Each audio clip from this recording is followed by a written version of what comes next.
U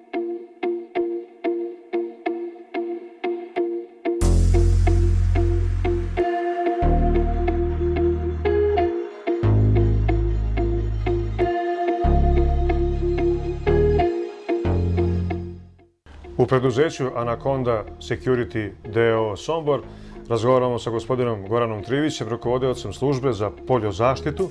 Hvala što ste nas ugostili, našu ekipu. Ovo je prilika da informišemo iz prve ruke od profesionalca iz tima Anaconda Security šta radi vaša služba, kome je namenjena i ko može da se javi. Evo da vam kažem, mi čuvamo polja, Sombora, Potinođaci, zaštitu useva, zasada i poljske štete.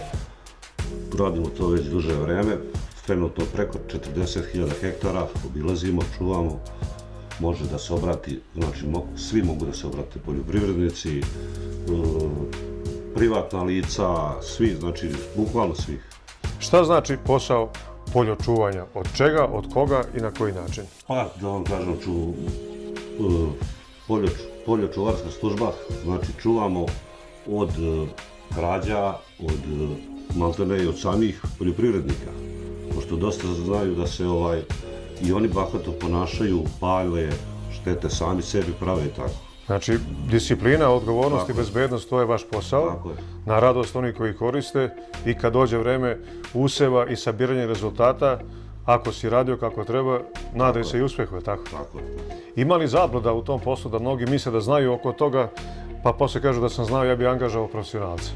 Pa ima dosta. Misle oni da mogu sami, pa kad ne mogu da to reše, onda zovu nas. Evo, trenutno imamo baš čuvanje useva u Doroslavu, od velike jedne kompanije Holo, su nas angažovali, čuvamo tamo od krađa. To je lepa referenca i ja vas molim da uputite jedan pozdrav svima koji su partneri i koji mogu da vam se jave u ime poljoslužbe, gospodin Goran Trivić. Ništa je znači u ime Anaconde i poljoslužbe, slobodno se prijavite, javite se nama, mi smo uvijek spremni za saradnju što se tiče polja.